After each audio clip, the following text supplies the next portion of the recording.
Hello दोस्तों, this is Shri Ram Agarwal. स्वागत है आप सभी का मेरे यूट्यूब चैनल सीरा कोचिंग क्लास में। जैसा कि आप लोग जानते हैं कि हम एक वीडियो सीरीज चला रहे हैं जिसमें हम मैट्राइसिस के बारे में पढ़ रहे हैं। मैट्राइसिस से रिलेटेड अभी हमने 5 वीडियोस देख चुके हैं। अगर उनको आपने अभी तक नहीं देखा है तो प्लेलिस्ट में जाकर आप उनको देख सकते हैं, जिसमें हमने इनवर्स, कोफैक्टर्स एंड मैट्राइसिस के टाइप्स के बारे में देखा हुआ है। आज का जो हमारा वीडियो है वो साइमल्टेनियस इक्वेशंस जो होते हैं A X plus B Y type के, उनको सॉल्व करने के लिए है। तो चलिए वीडियो स्टार्ट करते हैं। वीडियो पसंद आता है तो वीडियो को लाइक करें, चैनल को सब्सक्राइब करें एंड वीडियो को दोस्तों के साथ शेयर करना ना भूलें। तो चलिए स्टार्ट करते हैं।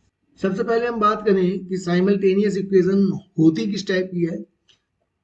आपने 8th या 9th में पढ़ा होगा कि पिता की एज x है, को बेटे की एज y है, तो इन दोनों की एज का एडिशन 8 है, सॉरी 80 है। x plus y equal to 80 है। इनके बीच का डिफरेंस 20 है। तो पिता और पुत्र की आयु बताइए। तो हम क्या करते थे, हम एक इक्वेशन बनाते थे जिसमें x को या y को मान लेते थे फादर की एज एंड y को मान लेते थे सन की एज। इस टाइप का हम क्वेश्चन करते थे। ठीक है, तो इस टाइप के जो क्वेश्चंस आते हैं उनको हम क्या कहते हैं, साइमल्टेनियस इक्वेशन कहते हैं। और इन्हीं को सॉल्व करने के लिए हम क्या करने वाले हैं, मैट्रिक्स मेथड का यूज करने वाले हैं।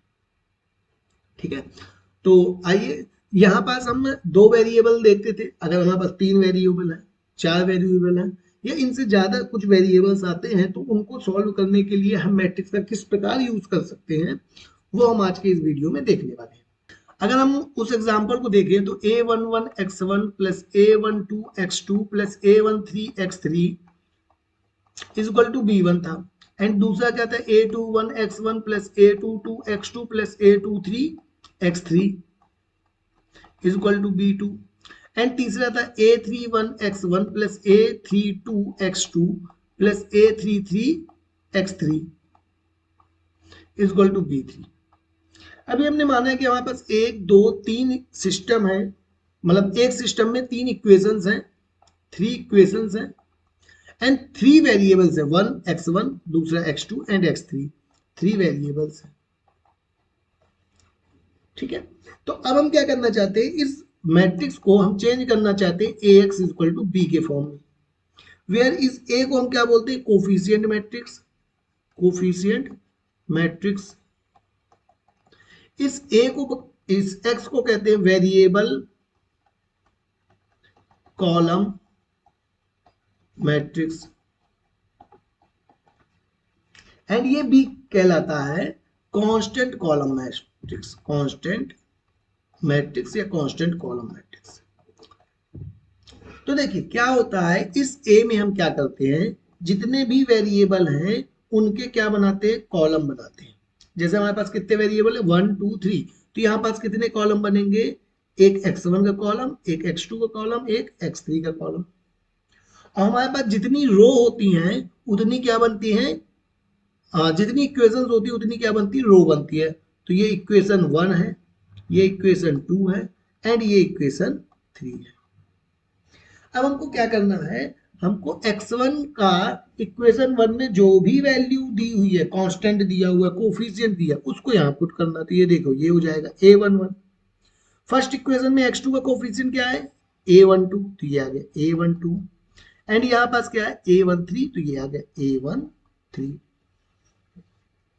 सिमिलरली x1 में, इक्वेशन नंबर 2 में x1 का कोफिशिएंट a21 है, x2 का a22 है, x3 का a23 है एंड सिमिलरली यहां पास है a31, a32 एंड a33।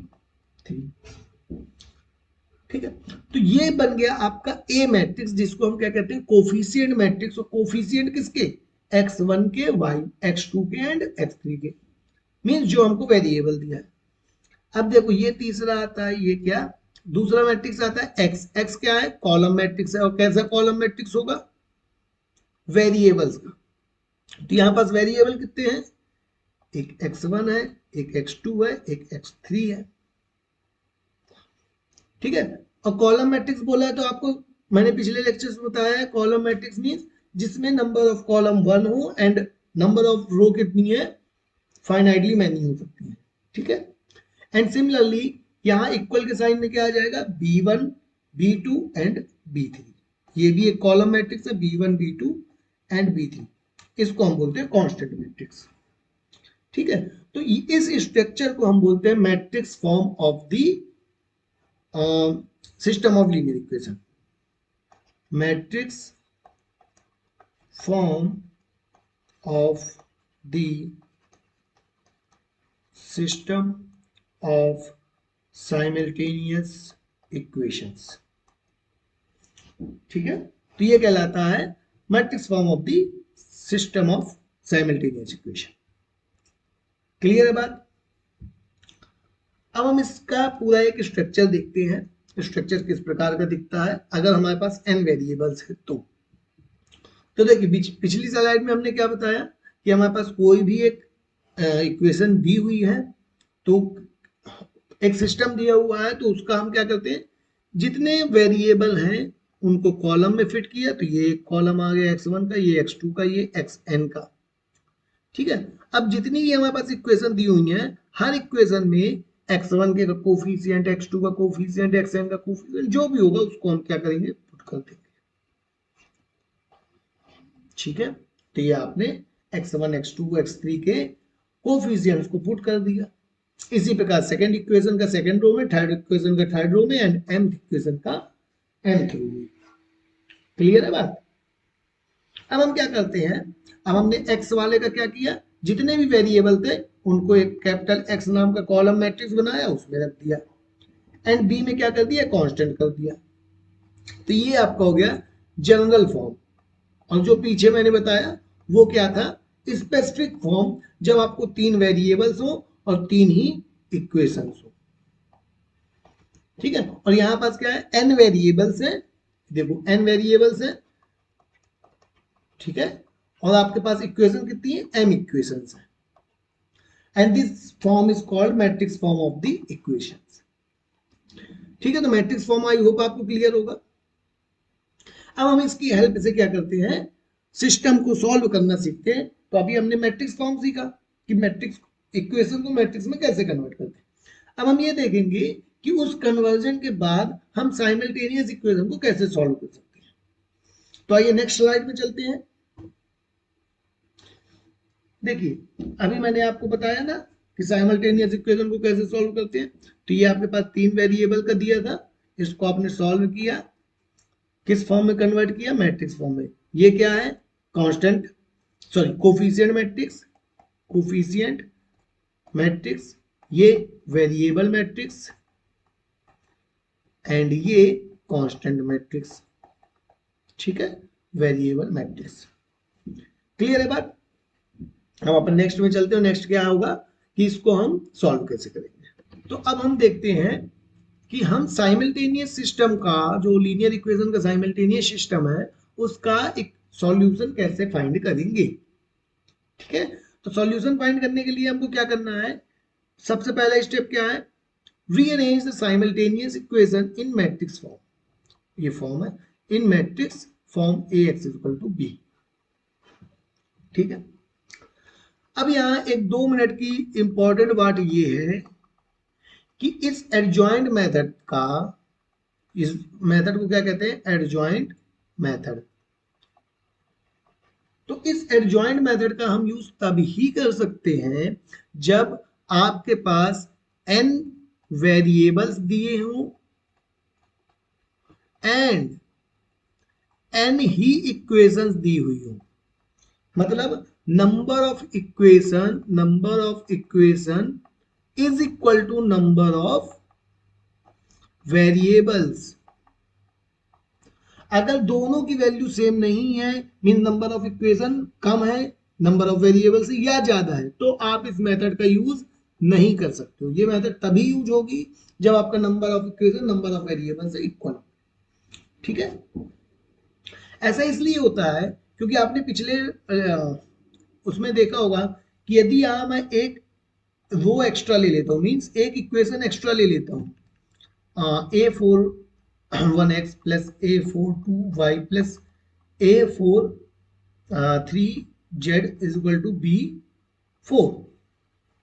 तो आप देख सकते हो कि अगर मैं इसको लेता हूं तो यहाँ पास मुझे एक एक्स्ट्रा कॉलम मिल जाएगा A41 A42 A43, और फिर ये जो मैट्रिक्स बन जाएगी ये बन जाएगी 4x3 की मैट्रिक्स।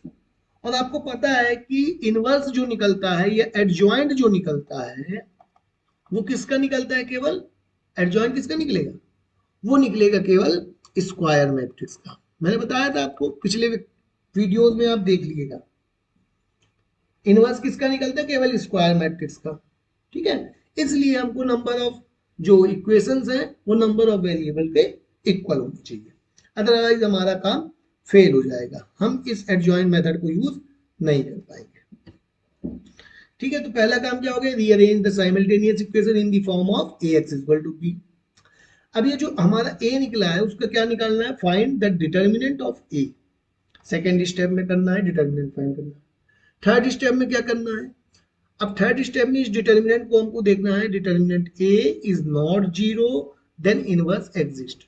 और ये तो हम पहले से जानते हैं, अगर डिटर्मिनेंट नॉन जीरो है तभी इनवर्स एग्जिस्ट करेगा। Otherwise, if determinant is equal to zero, then inverse doesn't exist.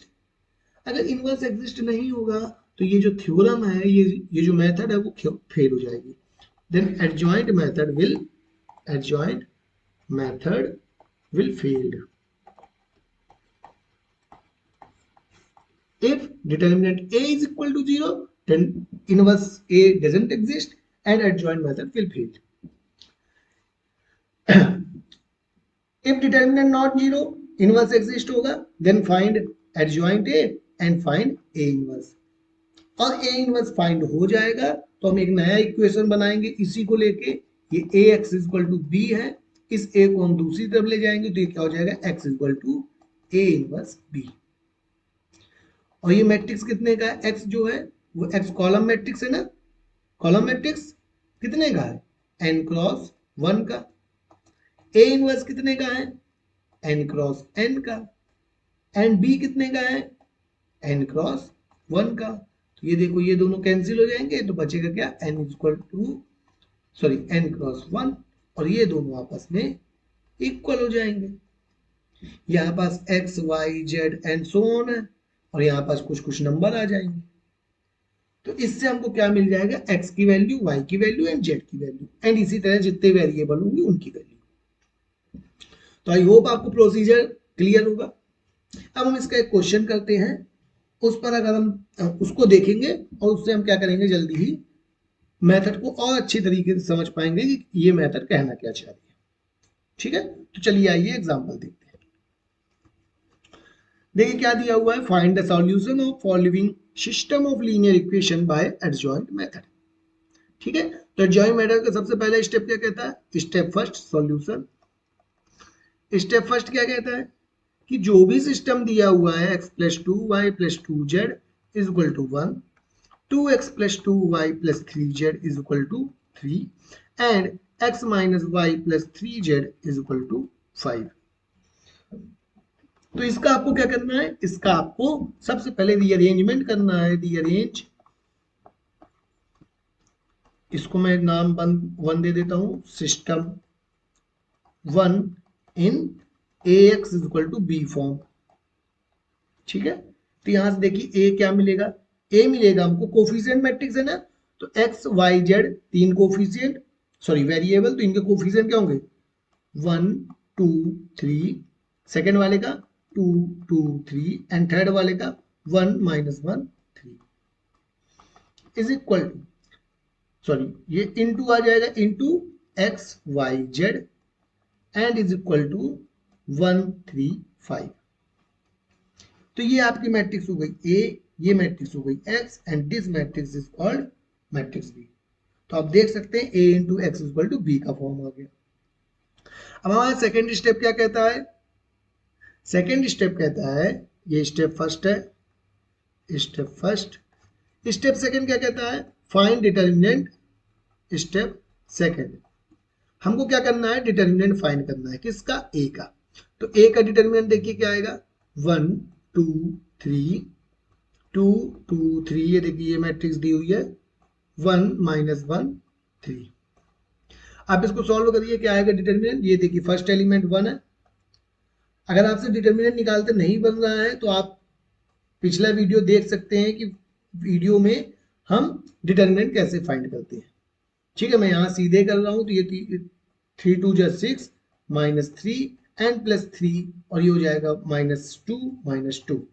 इसको सॉल्व करेंगे तो 3 + 6 9 -6 -3 कितना होगा, माइनस का 3 इंटू 2 माइनस का 6 एंड -4 3 जा 12। ठीक है, आप इसको सॉल्व करेंगे तो आपको कितना मिलेगा, -9। ठीक है, तो ये आपका क्या हो जाएगा, ये डिटर्मिनेंट होगा। और डिटर्मिनेंट क्या आ रहा है, नॉन जीरो है। अगर डिटर्मिनेंट नॉन जीरो है it means A inverse exist. ठीक है, अगर ए इनवर्स एग्जिस्ट होता है तब आप क्या करते हो, आप निकालते हो ए इनवर्स का एडजॉइंट। तो मैं नेक्स्ट स्लाइड में इसका एडजॉइंट निकालता हूं। अभी हमको इसका अगर एडजॉइंट फाइंड करना है तो एडजॉइंट फाइंड करने के लिए हम क्या करते हैं, एडजॉइंट फाइंड करने के लिए हम सबसे पहले माइनर मैट्रिक्स निकालते हैं। तो माइनर मैट्रिक्स क्या होगी, minor matrix of A is equal to क्या होगी, देखिए मैंने यहाँ पहले निकाल के रखा हुआ है। अगर आप लोग को माइनर निकालना सीखना है, एडजॉइंट निकालना सीखना है, कोफैक्टर्स निकालना सीखना है, तो आप पिछले वीडियोस में जाके उनको सॉल्यूशन उनका देख सकते हो। मैंने उसको बहुत अच्छे तरीके से आपको समझाया है। ठीक है, तो ये देखिए ये क्या होगा, ये होगा 9, ये होगा 3, ये -4, ये 9, ये 0, ये -3 एंड लास्ट लो वो होगी 0 -3 -2। This is our minor matrix. ठीक है, माइनर मैट्रिक्स निकालने के बाद हम क्या करते हैं, कोफैक्टर मैट्रिक्स निकालते हैं। तो कोफैक्टर मैट्रिक्स निकालने के लिए हम क्या करेंगे, हमको ये देखना होता है कि जो ये वाले एलिमेंट्स हैं इनका साइन जो है वो आपको अपोजिट कर देना है, जो भी डायरेक्शन है उसको चेंज कर देना है। तो बाकी एलिमेंट कोई चेंज नहीं आता है, 9 4 सॉरी -4 -2 0 एंड 0 ये अनचेंज रहेंगे। एंड बाकी जिनमें मैंने सर्कल किया हुआ है वो क्या हो जाएंगे, अपोजिट साइन की, हो जाएगा -3, ये माइनस का 9 एंड ये 3 एंड ये प्लस का 3। ठीक है, तो ये आपके पास आ गई कोफैक्टर मैट्रिक्स। कोफैक्टर से हम एडजॉइंट कैसे निकालते हैं, कोफैक्टर से एडजॉइंट निकालने के लिए हमको क्या करना होता है, देखिए यहाँ पास निकालता हूं मैं, adjoint of A is equal to क्या करना है हमको, सी का ट्रांसपोज करना। ये सी मैट्रिक्स है जिसको हम कोफैक्टर मैट्रिक्स कह रहे हैं, इसका ट्रांसपोज करेंगे तो देखिए क्या मिलता है हमको। देखिए फर्स्ट रो को क्या कर देंगे, फर्स्ट कॉलम बना देंगे, तो 9 -3 -4, ये 9 है बच्चों, और ये क्या हो जाएगा -9 0 3 एंड लास्ट में 0 3 -2। ठीक है, तो this is our adjoint. And अपना डिटर्मिनेंट कितना है, डिटर्मिनेंट हमने पीछे देखा है, आई थिंक 9 आया है, -9 आया है। ठीक है, दिस इज -9। ठीक, अगर अब हम इसका इनवर्स निकालेंगे तो ए इनवर्स क्या होगा, हम जानते हैं इनवर्स क्या होता है, 1 upon determinant of A into adjoint of A. तो देखिए 1 upon -9 and matrix of 9 -3 -4 -9 0 3 and 0 3 -2 and this is our A inverse। ठीक है, अब ये हमारा स्टेप कहां तक आ गए, हम फोर्थ स्टेप तक आ गए। अब लास्ट स्टेप हमारा क्या कहता है कि अब हम इस A इनवर्स का मल्टीप्लीकेशन कर दे B के साथ, तो जो वैल्यू होगी वो x के बराबर होगी। ठीक है, तो ये बस हमको करना है। अब देखिए यहाँ पास 1/-9 है, तो इस -9 को आप चाहे तो अंदर ले जाएं, मल्टीप्लाई कर दें, अगर नहीं चाहते हैं तो आप बाहर रखे रहते, कोई दिक्कत नहीं है। इसको हम मल्टीप्लीकेशन के बाद अप्लाई कर देंगे। ठीक है, अब हम नेक्स्ट स्लाइड में चल के वहां से x की वैल्यू फाइंड करेंगे। ओके, तो देखिए ये हमको a इनवर्स दिया है, b हमको क्या दिया था, देख लेता हूँ थोड़ा, b दिया था 135, तो ये आ गया 135 एंड हमारा x क्या था, ये x था, 3 variable x y and z। तो हमको एक इक्वेशन कैलकुलेट करनी है, वो क्या है, capital X equal to A inverse into B। तो इसको सॉल्व करेंगे तो देखिए क्या मिलेगा, कैपिटल X क्या है हमारा, small x y z which is equal to -1/9, ये है हमारे ए इनवर्स, ठीक है। और ये मैट्रिक्स क्या हो जाएगी, +9 -9 0 एंड -3 0 3 एंड -4 3 -2। मल्टीप्लीकेशन में आपका आ जाएगा 1 3 5, ठीक है। और आपको मल्टीप्लीकेशन करना तो आता ही होगा मैट्रिसेस का। अगर आपको मैट्रिक्स का मल्टीप्लीकेशन करना नहीं आता है तो आप पिछली वीडियोस जाके देख सकते हैं, प्लेलिस्ट में सब कुछ अवेलेबल है, आप वहां जाएं और सर्च करें। देखिए मैट्रिक्स का मल्टीप्लीकेशन करने के लिए क्या करते हैं हम, सबसे पहले देखते हैं इनका ऑर्डर क्या है। तो इसका ऑर्डर क्या है 3/3 एंड इसका ऑर्डर क्या है 3/1। तो इसका नंबर ऑफ कॉलम इसके नंबर ऑफ रो के बराबर है, ये कैंसिल हो जाएगा, बचेगा क्या 3/1 की एक मैट्रिक्स बनेगी जिसमें 3 रोज होंगी एंड कॉलम 1 होगा। और मल्टीप्लीकेशन कैसे होगा, फर्स्ट रो का फर्स्ट कॉलम के साथ, सेकंड रो का फर्स्ट कॉलम के साथ एंड थर्ड रो का फर्स्ट कॉलम के साथ। तो देखिए क्या होगा 9 1 जा 9 माइनस 9 3 जा 27 प्लस 0। सेकंड वाला क्या होगा -3 1 जा -3, 0 इंटू 3 प्लस का 0 एंड 3 इंटू 5 प्लस का 15। नेक्स्ट क्या होगा -4 इंटू 1 -4 इंटू 1 -4 इंटू 1 प्लस का 4, सॉरी -4, 3 इंटू 3 प्लस का 9 एंड -2 इंटू 5, तो ये हो जाएगा -10, ठीक है। एंड इसको फर्दर सॉल्व करेंगे तो हमको क्या मिलेगा, देखिए -1/9 एंड अंदर मिलेगा, ये दोनों कैंसिल हो गए तो -18 है ना, 27 में 9 गए तो -18। सेकेंड वाला क्या आएगा आपका -3, 15 में -3 जाएगा तो कितना आएगा 12 आएगा। एंड यहाँ पास क्या आएगा -10 -4 -14 डिवाइडेड +9, तो क्या हो जाएगा -5। तो आप इसको डिवाइड करोगे तो आपको क्या आंसर मिलेगा, ये हो जाएगा 2, 18 डिवाइडेड बाय 9 और माइनस माइनस प्लस हो जाएगा तो 2 हो जाएगा, ये -4/3 एंड ये +5/9। तो x की वैल्यू आपकी क्या आ गई, x की वैल्यू आ जाएगी 2, y की वैल्यू -4/3 एंड z की value 5/9 and this will be your answer. तो देखिए ये हमारा सॉल्यूशन हो गया, x की वैल्यू 2, y की वैल्यू -4/3 एंड z की वैल्यू 5/3। आई होप आपको यहां तक कोई डाउट नहीं होगा। फिर भी यदि आपको कोई डाउट आता है तो आप मुझे कमेंट सेक्शन में पूछ सकते हो।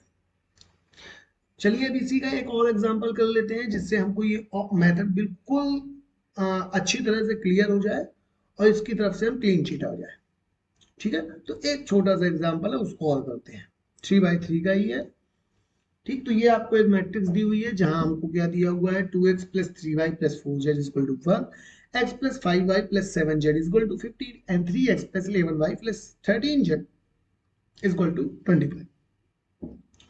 तो इसका हम अब स्टेप जल्दी करेंगे। स्टेप 1 में क्या करना है हमको बच्चों बताओ, हमको इस मैट्रिक्स को चेंज करता है, सॉरी इस सिस्टम को चेंज करता है ax = b में। तो यहाँ a क्या हो जाएगा जल्दी से बताओ बच्चों, 2 3 4 1 5 7 3 11 13। वेरिएबल्स क्या है x y z वेरिएबल्स हैं, तो ये हो गया x, ये y, ये z। एंड इसका कांस्टेंट मैट्रिक्स क्या आएगा, कांस्टेंट मैट्रिक्स आएगा 1 15 एंड 25। क्लियर है बच्चों। अब हमको क्या करना होता है सेकंड स्टेप में, सेकंड स्टेप में हमको क्या करना है, ये जो हमारे पास ए मैट्रिक्स आई हुई है इस मैट्रिक्स का हमको डिटर्मिनेंट फाइंड करना है। तो फाइंड करेंगे डिटर्मिनेंट, तो क्या मिलेगा देखिए बच्चों, determinant of A equal to first element क्या है 2, फिर क्या हो जाएगा 5 13 5 into 13 minus 11 into 7, second element minus का 3, ये 3 है ना, फिर ये वाली रो जाएगी, ये कॉलम जाएगा, तो क्या आएगा 1 into 13 minus 3 into 7 and third क्या आएगा 4 इंटू 1 इंटू 11 माइनस 3 इंटू 5। तो देखो आप सॉल्व करोगे तो ये क्या आएगा 2 इंटू 13 फिफ्थ जा 65 माइनस 11 7 जा 77। आप इसको सॉल्व करते जाइए बच्चों, ये हो जाएगा 13 and minus 21 and plus 4 11 minus 15। तो इसको हम सॉल्व करेंगे तो देखिए क्या आएगा, थोड़ा और सॉल्व कर लेते हैं। तो 65 माइनस 77 माइनस का 12 माइनस 3 इंटू 13 माइनस 21 माइनस का 8 एंड यहाँ प्लस 4 इंटू माइनस 4। इसको आइए हम ऊपर सॉल्व करते हैं, तो ऊपर सॉल्व मतलब सॉल्व करेंगे तो क्या मिलेगा, minus 24 minus 20 minus minus plus 24। ये देखिए ये भी क्या है, प्लस माइनस, तो माइनस का आ जाएगा, ये माइनस माइनस है तो प्लस का आ जाएगा, और ये क्या आ जाएगा माइनस का 16। तो ये दोनों आपस में कैंसिल, आंसर आ गया माइनस 16, और ये क्या होगा डिटर्मिनेंट। सिंस यहाँ डिटर्मिनेंट क्या है, since determinant a is not equal to 0, that's why a inverse exist। ठीक है, इफ a इनवर्स एग्जिस्ट तो फाइंड क्या करना होता है हमको, एडजॉइंट a फाइंड करना होता है, एडजॉइंट a फाइंड करना है। ठीक है, तो उसके लिए क्या करेंगे हम, उसके लिए सबसे पहले माइनर फाइंड करेंगे, फिर कोफैक्टर एंड फिर एडजॉइंट। तो माइनर मैट्रिक्स देखिए क्या होगा, minor of a is equal to, तो देखिए एम ए क्या आ गया, माइनस ऑफ ए क्या आ गए, माइनस 12 माइनस 8 माइनस 4 माइनस 5 14 13 1 10 7। अब हम इसमें क्या करेंगे, इसमें जो इस प्लेस पे ऑड प्लेस पे टर्म्स हैं उनको सर्कल कर लेंगे। हम जानते हैं कि कोफैक्टर क्या होता है, कोफैक्टर होता है जो ऑड प्लेस होते हैं उनका डायरेक्शन हमको चेंज करना होता है। तो डायरेक्शन चेंज करेंगे मींस क्या करेंगे, प्लस की जगह माइनस एंड माइनस की जगह प्लस। अदर रेस्ट एलिमेंट्स क्या होंगे, अनचेंज रहेंगे। तो पहले बाकी एलिमेंट्स को लिख लेते हैं, अब बचे जो एलिमेंट्स हैं उनको क्या कर देते हैं अपोजिट साइन का। तो ये माइनस 8 है तो ये प्लस 8 हो जाएगा, ये माइनस 5 है तो ये प्लस 5 हो जाएगा, ये 13 है तो माइनस 13 एंड ये 10 है तो माइनस का 10। नाउ हमको क्या करना है, अब हमको एडजॉइंट निकालना है। एडजॉइंट क्या होता है, adjoint of A is equal to coefficient matrix जो होती है, सॉरी कोफिशिएंट बोल रहा हूँ, कोफैक्टर मैट्रिक्स का ट्रांसपोज लेना। तो हम सीधे इसका ट्रांसपोज लिख देते हैं। तो ट्रांसपोज क्या आएगा आप देखिएगा, तो एडजॉइंट ऑफ ए क्या होगा, adjoint of A is equal to minus 12 plus 8 minus 4 5 14 minus 13 and last आपका हो जाएगा 1 माइनस 10 7 1 माइनस 10 7। ये 1 है, ठीक है। ठीक, अब ये हमको क्या करना है, अब हमको ए इनवर्स फाइंड करना है। तो ए इनवर्स क्या होता है, 1 upon determinant of A into adjoint of A. तो डिटर्मिनेंट ए क्या है, आई थिंक 16 आया था कि माइनस 16, देखिए माइनस 16, तो ये हो जाएगा माइनस 16। एडजॉइंट क्या है, एडजॉइंट है minus 12 8 minus 4 5 14 minus 13 and 1 minus 10 7। बस, तो ये आपका आ गया ए इनवर्स। यहाँ भी आप देखिए माइनस 16 जो है उसको आप अंदर डिवाइड करना चाहे तो कर सकते हैं, अदरवाइज आप बाहर भी रखे रहने देंगे तो कोई दिक्कत नहीं है। अब हमको यहाँ एक लास्ट एक्सप्रेशन सॉल्व करनी होती है, वो क्या कहलाती है, x equal to A inverse into B.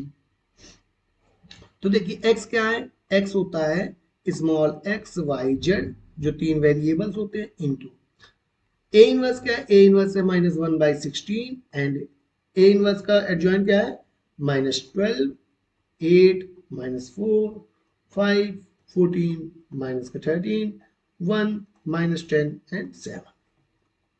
इसका मल्टीप्लिकेशन b से करना है, तो b क्या है हमारे पास 115 एंड 25। ये देखिए 115 एंड 25, तो ये करेंगे हम 115 एंड 25। अब हमको क्या करना है, इसका मल्टीप्लिकेशन करना है। तो मल्टीप्लिकेशन में थोड़ा आप सावधानी बरतिएगा मल्टीप्लिकेशन करते समय। देखिए ये 3 क्रॉस 3 की मैट्रिक्स है, ये 3 क्रॉस 1 की है, तो ये दोनों आपस में कैंसिल, बचेगा क्या 3 क्रॉस 1 का matrix. 3 cross 1 means 3 row and number of column 1 होगा। तो क्या होगा देखिए minus 12 into 1 minus 12 5 into 15 plus का 75 and 1 into 75 sorry 1 into 25 25। Second element क्या आएगा हमको 8 into 1 8 14 into 15 210 and minus 10 into 25 minus 250. Similarly यहाँ पास करेंगे तो -4 into 1 -4 minus 13 into 15 minus 195 and 7 into 25 plus का 175.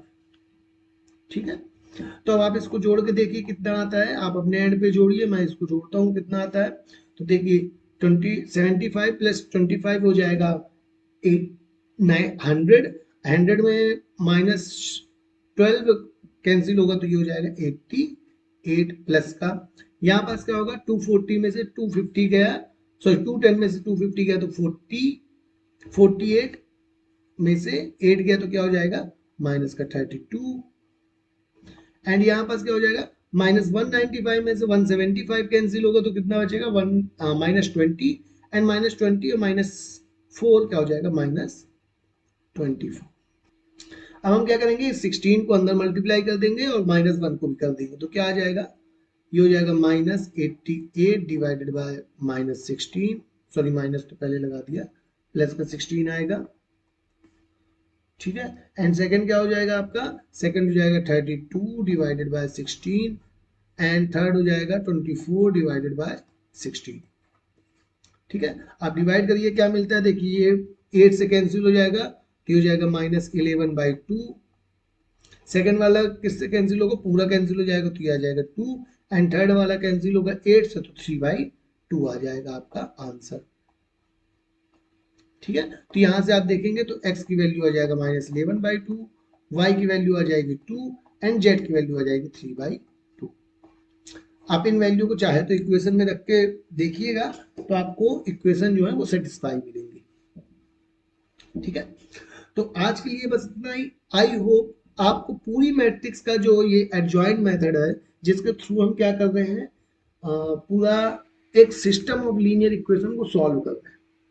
बस इसमें दो चीजें ध्यान देने योग्य है, बहुत महत्वपूर्ण है, वो क्या, इनका एक स्टेप कैसे हमको सॉल्व करना है और दूसरा सबसे बड़ी बात है कि ये मेथड एप्लीकेबल कब होगी। तो एप्लीकेबल तभी होगी जब नंबर ऑफ रोज या इक्वेशन कितनी हो, नंबर ऑफ वेरिएबल्स के बराबर। अगर ये नहीं होता है तो आपकी मेथड ये एप्लीकेबल नहीं होगी। ये फर्स्ट इंपॉर्टेंट पॉइंट है। एंड दूसरा क्या है, इसका प्रोसीजर, इसका स्टेप, इसका मेथोडोलॉजी। मेथोडोलॉजी क्या है, सबसे पहले आपको इसको कन्वर्ट करना है ax = b में। इस a का आपको क्या फाइंड करना है, डिटर्मिनेंट। अगर नॉन जीरो है तो a इनवर्स आएगा, अगर जीरो है तो ये मेथड क्या होगी, फेल हो जाएगी, यहां हमको ये मेथड यूज नहीं करनी है। फिर क्या करेंगे, a इनवर्स जब फाइंड कर लेंगे तो a इनवर्स निकालने के बाद हम तीसरा स्टेप सिंपल सा करेंगे, x = a इनवर्स × b, और यहां से हमको x y z ये जितने भी वेरिएबल होंगे उनकी वैल्यू मिल जाएगी, और यही हमारा क्या है, गोल है। तो आई होप आपको पूरा लेक्चर समझ में आया होगा।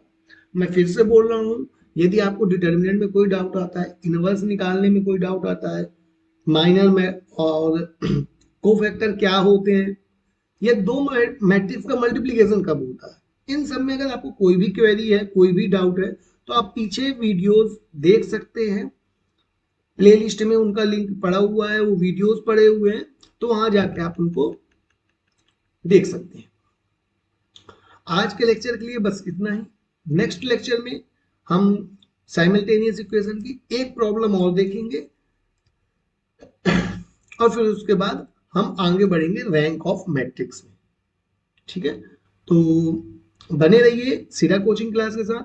अगर आपको वीडियो पसंद आता है तो वीडियो को लाइक करें, चैनल को सब्सक्राइब करें, इस वीडियो को दोस्तों के साथ शेयर करें, जिससे उनको भी मैट्रिसेस में अगर कोई प्रॉब्लम आती है तो वो इससे को दूर कर सके। तो नेक्स्ट वीडियो तक के लिए थैंक यू, जय हिंद।